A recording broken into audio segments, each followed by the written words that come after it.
Hello, ladies and gentlemen. Today we are going to be talking about the new blog post that was posted on Treyarch's blog, and we are doing a live read of it right now. And I'm going to be telling you how my reactions are, and just let me know in the comments what you think about this. So let's get straight into this. Black Ops Cold War Zombies Gameplay Guide. In just 2 weeks, Zombies fans around the world will get their hands on the first chapter of the Dark Aether story in Die Machine on November 13th. As the official Zombies reveal in September, we laid out all the ways we're bringing classic Zombies gameplay elements to Black Ops Cold War, including the return of the Pack-a-Punch machine, wall buys, mystery box, perk machine jingles, the iconic ray gun, and more. We're also delivering a whole slate of gameplay innovations that work seamlessly together to make this year's offerings our most compelling and replayable Zombies experience yet. And we know you've got questions about how it all actually works in game, and fortunately we know a few people in a certain Zombies design department who can help with that. Let's get into it. So the first one we're going to be talking about here first is perks and skill tiers, which, listening to it, skill tiers, this is interesting. First, let's take a look at perks, specifically which ones you'll be able to collect and utilize at launch, how they work, and for the first time in Zombies history, how to upgrade them. Can we talk about how we can upgrade perks? This is something I've wanted for so long, and it will be so good if they do it right. Let's get into it. On launch day, you'll have 6 different Zombies perks to crack open: Juggernog, Quick Revive, Speed Cola, Stamina Up, Dead Shot, and an all-new perk debuting Black Ops Cold War, Elemental Pop. 6 perks on launch. I'm not a big fan. I would rather be able to have 8 or so, because I think you can throw in time slip in there, maybe even double tap, unless the pack-a-punch system, like in Black Ops 4, utilizes on top of the weapon damage. Of course, we know about the weapon rarities as well doing that damage, so maybe that's why there's no double tap. Understandable, but I'm surprised that there's no time slip. Time slip was a really, really nice one to have.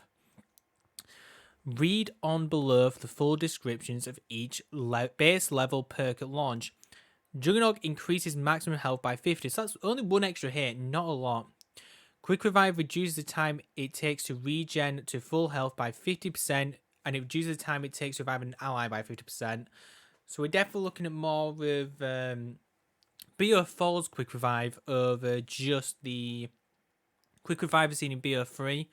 There's no mention of self revives there, so maybe we have a set amount of self revives as well. Speed Cola increases reload speed by 15%. Okay, standard. Stamina Up increases run and sprint speed. Standard again. Deadshot Dakarai. Sorry, my bot brain just nearly went away. Aiming down sights moves to enemy critical location. Removes scopes where. I think that's different. I don't think you ADS to an enemy critical damage before. I think this is a new touch, which I'm all for. Elemental Pop. Every bullet has a small chance to apply a random-based ammo mod effect. So a bit like the change choose in Infinite Warfare Zombies, so not necessarily new. While Zombies veterans were familiar with the initial versions of most of our starting perks, Elemental Pop is something different.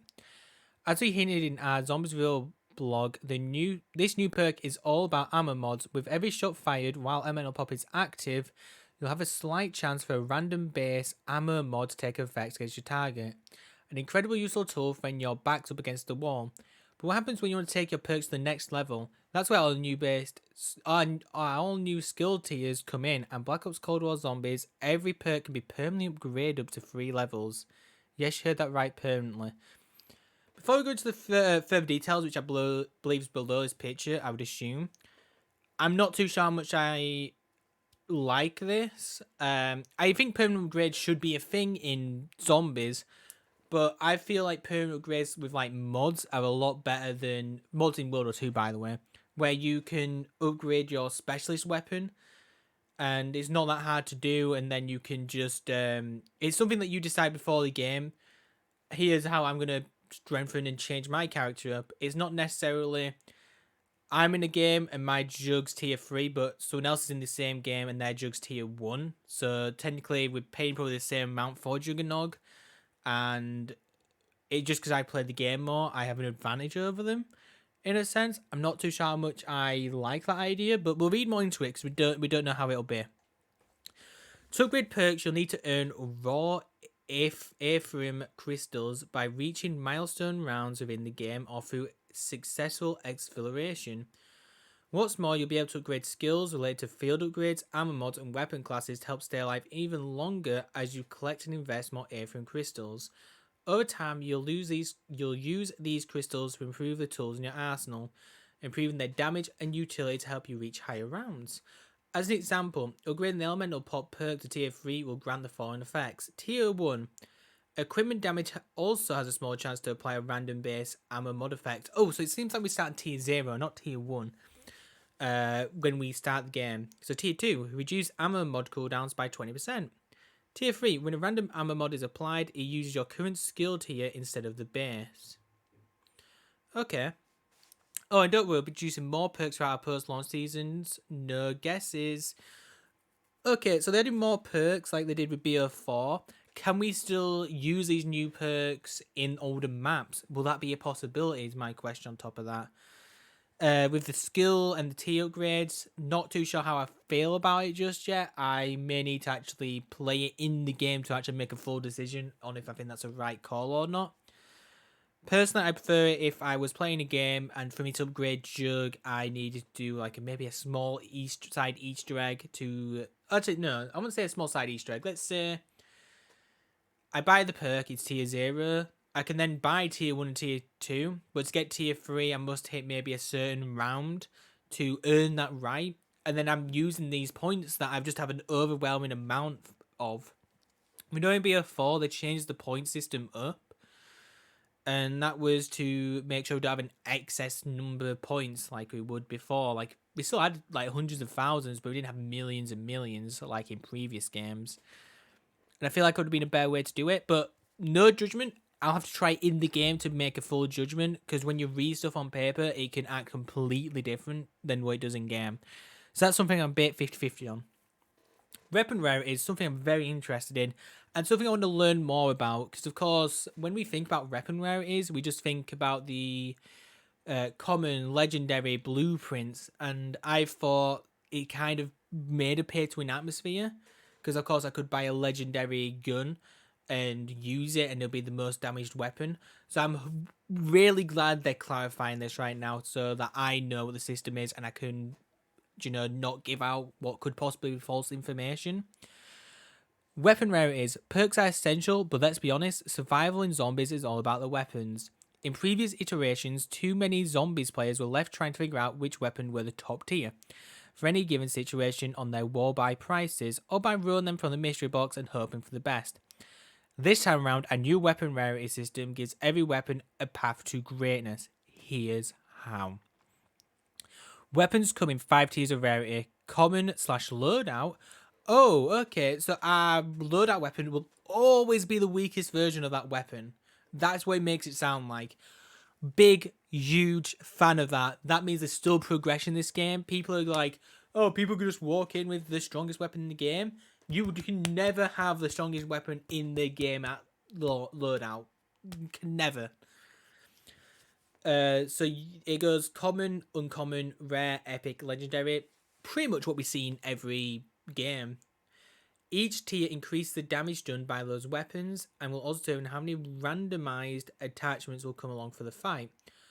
For example, an uncommon weapon will feature around a 50% damage boost over its loadout version and comes with just 2 attachments, whilst the legendary version kicks out to roughly 300% damage and comes stacked with 8 attachments.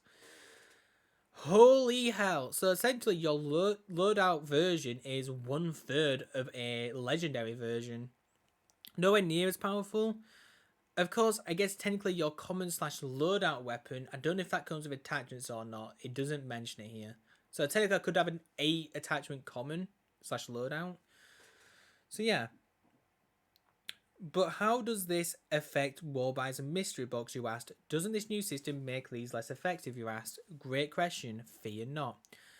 Weapon wearers will make Warbuys and Mystery Box even more worthwhile in Black Ops Cold War by giving the players more options in any given game Buying your favourite weapon off the wall is now different every time with random attachments thrown into the mix. And the mystery box actually increases its odds of rolling high rarity weapons as the rounds get higher. That is great news, and I'm very interested in that.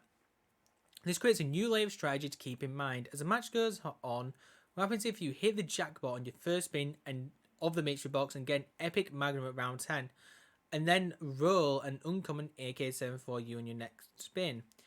Let's just say you're more comfortable with SMGs, but you know your damage potential will become lower as a result of switching. Which one do you keep? Previously, if you found a strong weapon in the mystery box, you had very little motivation to return. Now, even if you roll a weapon that you're happy with early in the game, you can return 10 rounds later and try to roll a legendary version. The mystery box also now includes support items such as the sentry turret and war machine, which always come in handy. To quote Treyarch's lead zombies systems designer, Kevin Drew, "I've been playing zombies for 10 years and this is most excited I've been when opening the mystery box." So it sounds like, let's say I spin the mystery box, get an uncommon AK-7 for you. I can still roll a legendary version of that, a rare version. I can get stronger versions of that AK-7 for you. So far, so good. I'm really loving the idea. Also, can I just point out how sexy that gun looks? Right, here we go. Oh, maybe they'll talk about loadouts more here. Custom loadouts. Because we're bringing everything together to unify progression across multiplayer and zombies in Black Ops Cold War, this is the team's first chance to fully deliver custom loadouts in zombies. I guess fully deliver is, right. I guess we kind of had in BO4. First and foremost, empowering players to bring all their unlocked weapons and cosmetics into zombies takes their action up a notch and gets everyone to higher rounds faster.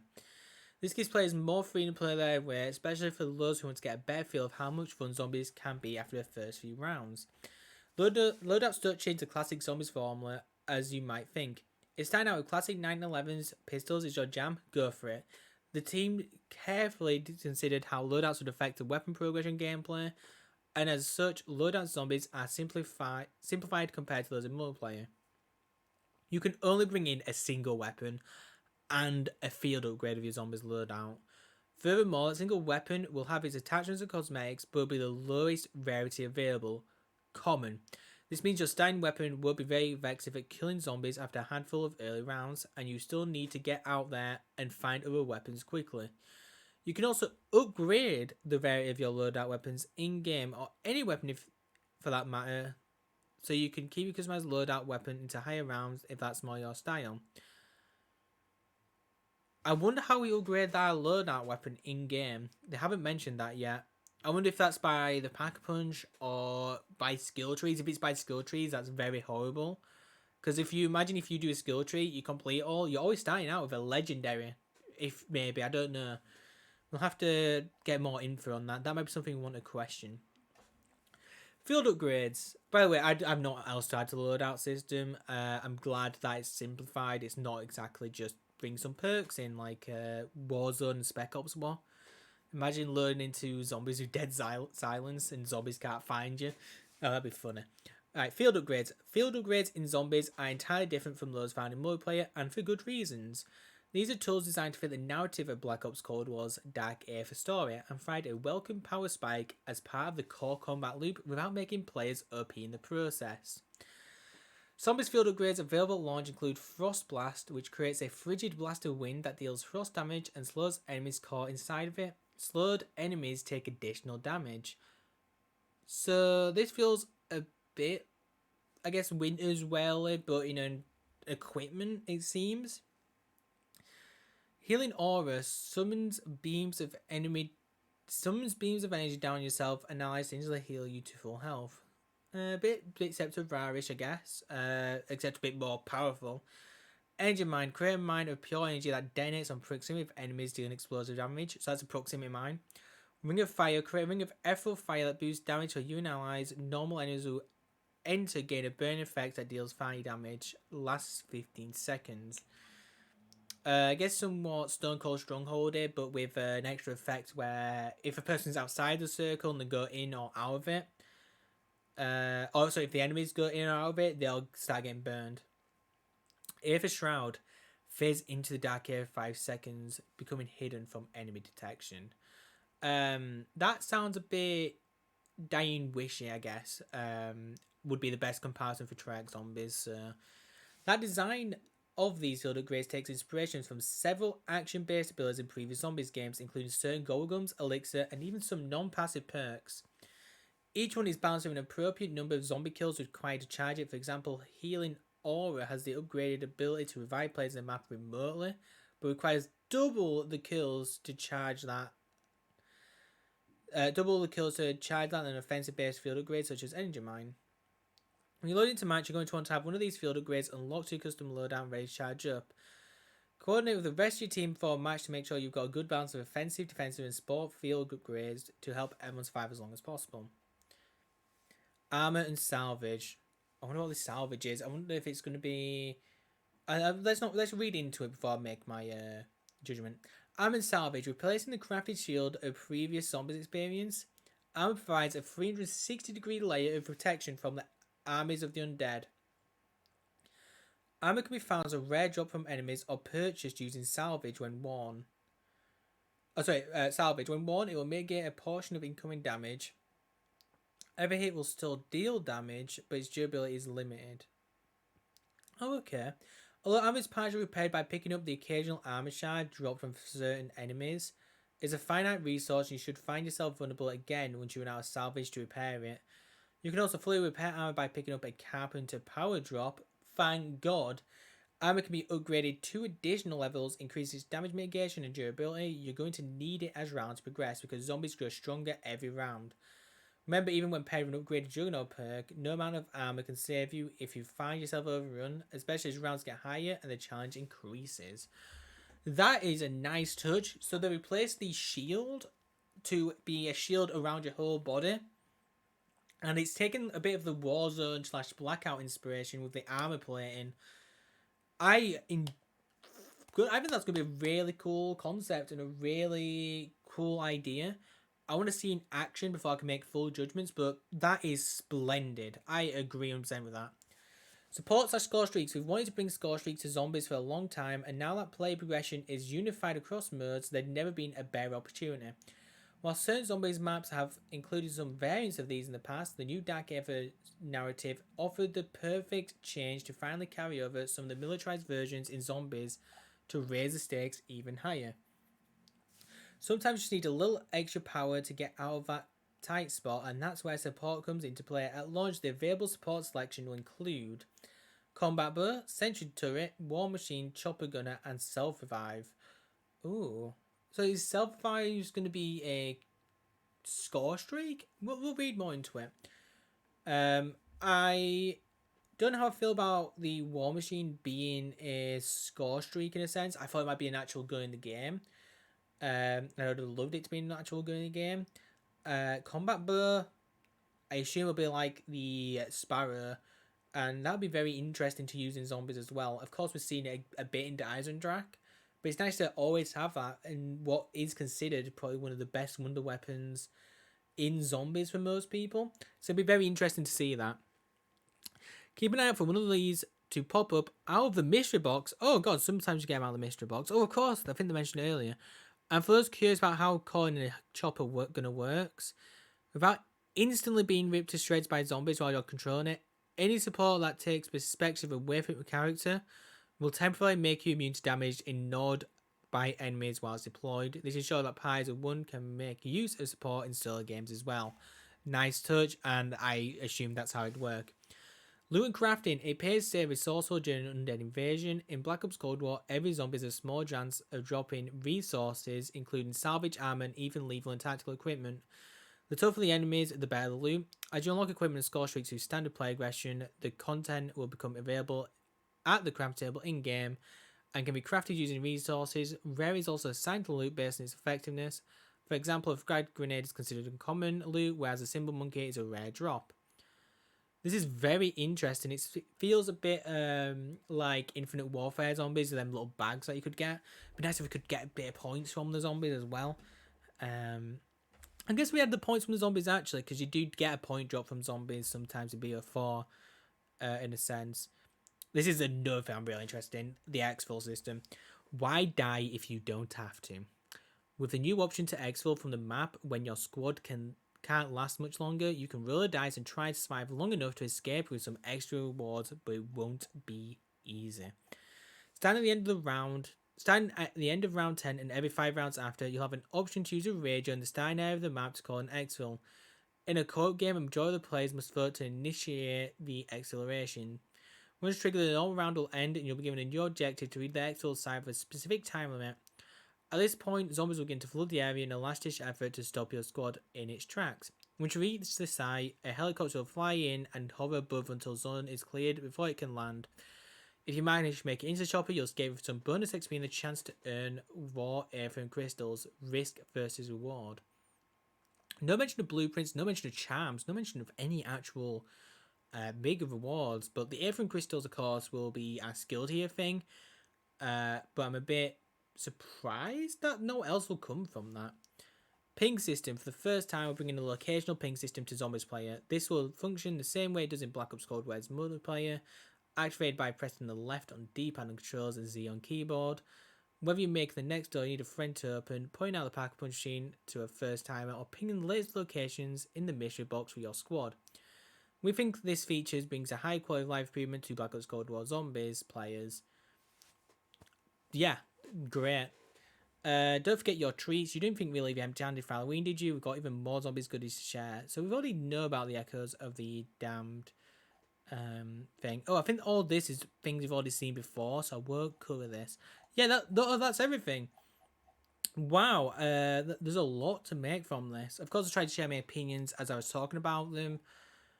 This makes me more excited for the Zombies game mode, and I'm glad we got clarity about a few things, especially how the loadouts work, how the weapon rarities work.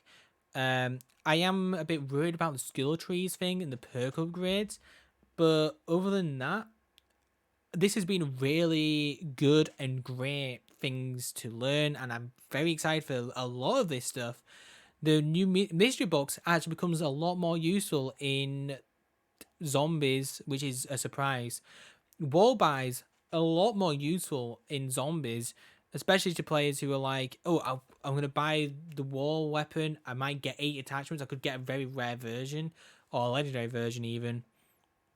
It's very interesting. I like how loadout weapons, no matter what weapon I choose, it's common. It's the worst version of that gun I can get. There's no talk about how Pack Punch works, which I'm surprised about. I wonder if it's just going to work like BO3. It could work like BO4. I doubt it. It feels like the rep and rarity system's going to act like how BO4's double tap in the Pack Punch worked. But yeah, I don't know how much more I can add to this. It's been very insightful, and I thank Treyarch for that. Anyways, guys, I'm going to end off the video here. Let me know what you think about this quick video. I have been Noobey, and I'll see you all next time. Bye.